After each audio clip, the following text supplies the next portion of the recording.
His Shiva trilogy was the fastest selling in India's publishing history.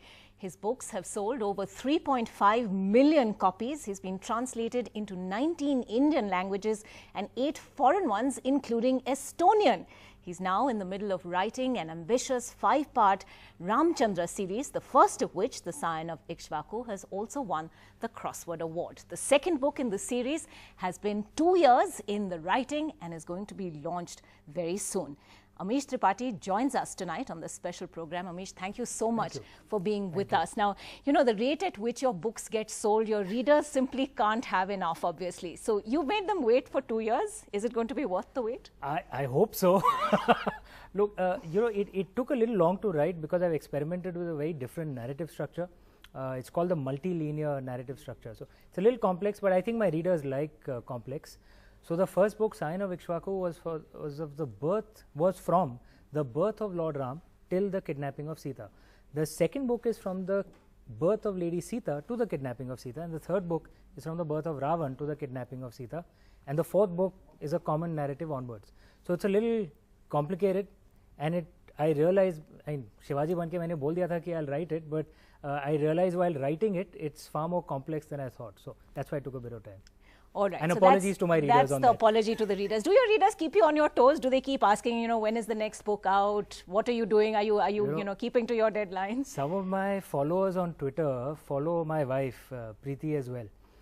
So a few months ago, we had gone on a holiday, and she posted a picture of my son Neil and me, and herself. My son is 8 years old, and she said, holidaying with my boys. And someone responded to her saying that, can you tell your husband to stop wasting time and write the book? So my wife told that guy that, listen, we are allowed to have a holiday. So he replied, no, you're not.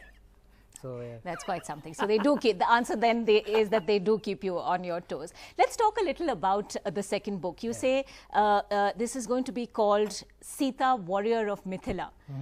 Now you're conjuring up a very different image of Sita than the one that people are familiar and comfortable with.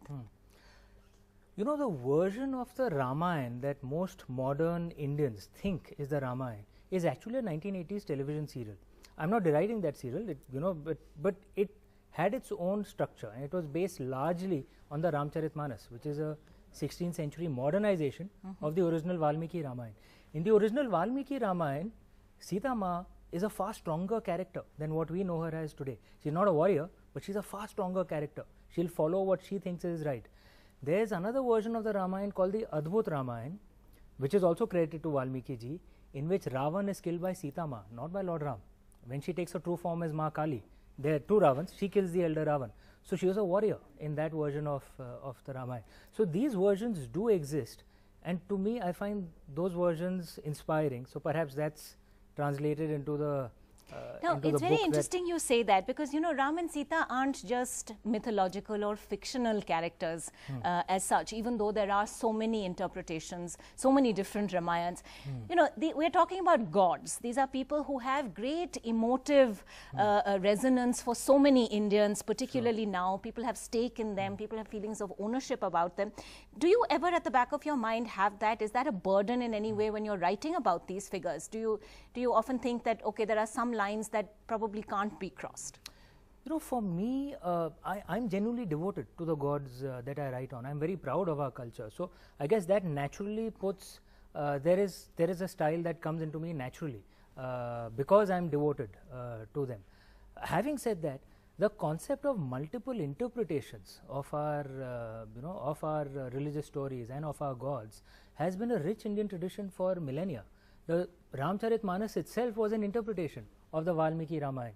For example, most modern Indians believe that Lakshman Rekha is there in the Ramayana. No, it's not there in the original Valmiki Ramayana. It's very true what you say about you know, the multiple interpretations. But recently we have seen those multiple interpretations being challenged. I mean, there's been A.K. Ramanujan's 300 Ramayanas, which was pulled off the Delhi University's syllabus because some people objected to that. There's an academic, a US scholar, Paula Richman, whose many Ramayanas also came in for a great deal of criticism. So the moment you talk about a Ramayana that doesn't conform to people's ideas about how Ram and Sita were, or how the characters, you know, or for that matter Hanuman was, all of whom are revered as gods, there is a chance or a possibility at least that you could end up offending people. There are times when controversies happen. That is true in India, but I'm not being facetious. I am speaking it from the bottom of my heart that if you want to write a book like this, there genuinely is no better country than India to do it in. As long as one writes with respect, and I know it might sound theoretical, but you know, you can sense it in a book if it's been written with a perspective of trying to create controversy, or it's been written with a perspective of devotion, you know, but a different approach to it. One can sense it in a book, and then controversies don't happen.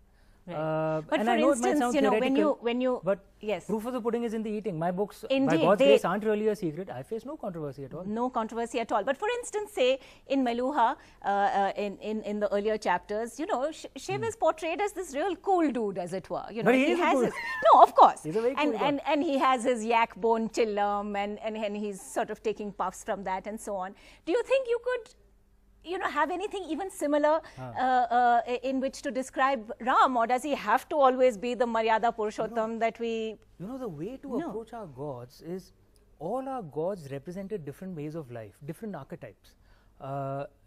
Lord Ram represents the archetype of Maryada Purushottam, which is essentially the ideal follower of laws, which brings in a certain mind frame in a character. Essentially, if you are writing of a character, then the character has to be in character all the time. Otherwise, the book doesn't appear But is genuine. Sita in character when you talk about her as warrior of Mithila? Because that's not the in Sita. Character within the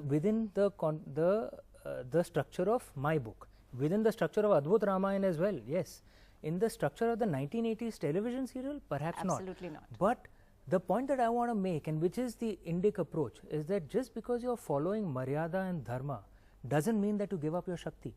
That is not the Indian way, and we have always been, you know, So we've you always can celebrated be warrior of the Mithila feminine and spirit. also be a docile, submissive wife No, and I'm daughter-in-law. talking about Maryada, Maryada and Dharma. Docile and submissive have nothing to do with Dharma and Maryada. In fact, often, for the sake of Dharma, you have to fight for the things that are right. Okay. Because only a person who's strong in character can fight for things that are right. And my submission is, even in the Valmiki Ramayana, she may not have been a physical warrior, but in strength of character, she had it in oodles. Okay, she fought for what she thought was the right thing to do. Is she a physical warrior in your book? In my book, yes. She is like in the Adbhut Ramayana. So you will see it when we'll release the cover a month later, and she's in full warrior mode in that. And you have absolutely no worries that, you know, people will accept this depiction of Sita as a warrior. We are a society that celebrates Mata worship. We are a society that believes in our myths and our stories. But you know, you have Durga for that, you have Kali for that. Sita is not that figure traditionally, I'm saying, in Why not mythology. Sita Ma as well? In the Adbhut Ramayana, she is a warrior. And we have, you know, we've had this belief that the feminine power is also a very important component of a balanced life. Just, you know, language has a lot of clues in it. If you notice in Vedic Sanskrit, the way you refer to a male god or a female goddess, there's no difference. It's Tvam. But in English, the male god G is capital, female goddess G is small. There is a difference. But in Vedic Sanskrit, there is no difference. There is no status difference between a god and a goddess. They are equal. That is our ancient way. And that's what needs to be revised. Tell us a little about your third book also, because you're saying that you're devoting an entire book to Ravan's story also. You know, it's what happens to Ravan all the way up to the kidnapping of Sita. Now, you know, I heard Minister Smriti Irani say that she was a bit uncomfortable with the thought of that much attention being given to Ravan. She doesn't like Ravan as a character. And I'm sure many people would echo the same sentiments, particularly people who, you know, worship these figures. Sure. And that's a point that I keep coming back to. Is that a gamble? You know, I don't gamble. I just do what feels right to me. I genuinely believe that I'd written no fiction before Immortals of Meluha. I know it might sound strange. I genuinely believe, I still can't explain where these stories come from. So I genuinely believe these stories are the blessings of Lord Shiva. So I just follow the story the way it comes to me. I don't question it. I don't gamble. When I'm writing, I don't think about anyone else. I just follow the story the way it comes to me. Having said that, I want to point out another thing to you. There is a Tamil version of the Ramayana called the Kamban Ramayana, which is perhaps 800, 900 years old. Yes. In that version, of course, Lord Ram is the hero, of course, you know, for all of us Indians, he is. But the good points of Ravan are also shown in that. There's a very famous scene in the Kamban Ramayana where Lord Ram praises Ravan and Ravan praises Lord Ram. They still go and battle with each other, but... So you're saying there is always room for nuances, there is always room... That is the Indian way. And Is it still the Indian way? Let me put you in a bit of a spot, because we are at a time when no, I'm comfortable with that spot, and let me turn this around a bit. I'll tell you what, I genuinely believe that if you look in the public space, the way people in the public space tend to talk to each other, or rather talk at each other, many of them are extremists, left-wing extremists and right-wing extremists, and Ram Banai Jodi. Seriously, they are made for each other. But most of us common Indians are actually firmly in the center. We are deeply religious, deeply proud of our way of life, but we are deeply liberal as well. By liberalism, I mean the ability to respect a different point of view, the ability to accept different truths. And you still say that the majority are liberal and have the ability 100%, to. that's why we are a stable country. Otherwise, you would have been like Syria or Pakistan or God knows. And I'm not saying I'm not saying that it's only a Hindu trait in India. I'm saying it's the way all religions are practiced in India. It's only in India that a Mount Mary church, which is a Christian church in Mumbai, will have more Hindus and Muslims during weekdays. On Sunday, of course, there will be more Christians. It's only in India, then Ajmer Sharif will have so many Hindu devotees. It's Absolutely. only in India I come from Bengal, where Durga Puja is celebrated by absolutely everybody. Same in Ganesh Visarjan. Most of the idol makers are Muslims. Many of them have a tradition that they do the first prayer to the idol. It's an honor before they sell it to their Hindu customers. And that is particularly the syncretic tradition and culture of India that now appears to be under threat, at least. I believe not. I believe that there are people shouting and screaming in the public space. Us real Indians, I'm going to quote to you something that filmmaker Karan Johar said very recently. He said it was the fear of repercussions which was one of the biggest reasons for him not wanting to adapt your Shiva trilogy. Why would he say that, and what would be your response to him? I'm not sure. The contract expired some time back, and we parted as friends, and I respect him. He's a thorough gentleman about it, and we parted as friends. There is another contract that is being signed. We'll announce that in a few months. Having said that, I don't think that this will cause controversy, because my books have been translated into Indian languages as well. The Hindi editions have sold some 5 lakh copies. I've been told that some kind of record or something. It's generated no controversy at all.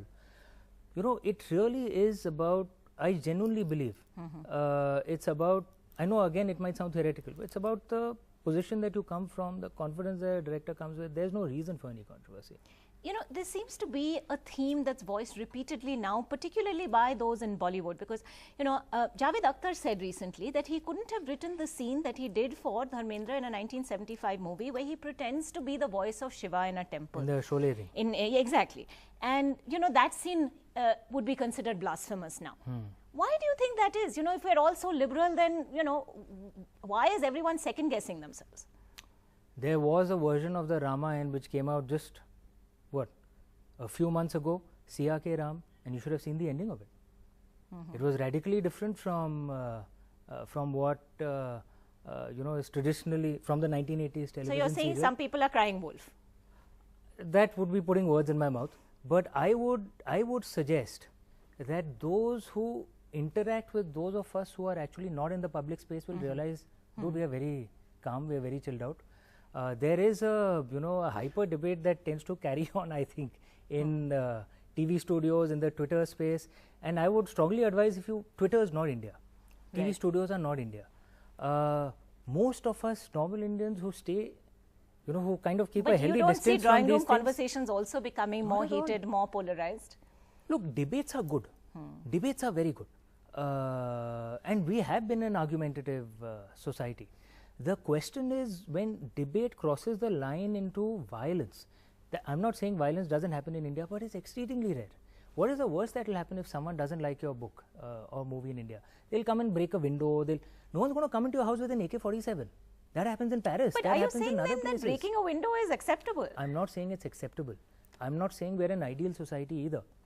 But I'm saying compared to most other societies, we are actually... What are we comparing it with? Even Western societies, Indians are, as a people, far more liberal. Our laws need to be improved. Our laws do not protect freedom of expression. There's a reason why our freedom of expression is not defendable in court. It's because of the First Amendment of 1951, which put reasonable restrictions. The original constitution was actually very liberal. Our laws need to be modernized, but I would venture and say that our people are intrinsically comfortable with multiple truths. I would certainly say that. All right. And, tell us more about your next project, if you'd be willing to share that with us. We've seen the Shiva trilogy, now, of course, the Ramchandra series. What's next? I have a 25-year plan, actually. So, and I've left clues for all of them in the Shiva trilogy. So, the next one could perhaps be the Mahabharata. That would come out, my version of the Mahabharata, maybe 6-7 years later. After that, it could be my version of Lord Brahma's story. After that, my version of Lord Rudra, Lady Mohini's story. After that, my version of Lord Parshuram's story. 20 years later, I could come out with my version of Lord Manu's story. So there are many stories, and I've left. And you don't think that could be controversial? There are many versions possible, and I think I've left clues for all of them in the Shiva trilogy. So there is a 25-year plan. If my books keep selling, I'll keep writing. And continuity. So that's a lot like what J.K. Rowling said, that she had it all in her head, it all even kind of when gets she was writing the first book of the Potter series. And the way to see my books is all my books tell the tale of the Vedic people of our age, from the creation of their culture more than 12,000 years ago, which I believe was there's this famous historian called Graham Hancock, who spoke of antediluvian civilization, so which died when the sea levels rose, end of the last great ice age. So I believe the Vedic civilization was a survivor of those two civilizations, and to the destruction of their culture 3,500 years ago with the war that we call the war of the Mahabharata. I believe all of us are their lost descendants. So my books tell the tale of this race of people over a 9,000-year period. That's how they're all linked to each other. Well, we certainly look forward to all of them. Thank you. Thank you very much indeed. And of course, we're also looking forward to Sita, the warrior of Mithila. Thank you. Thank you.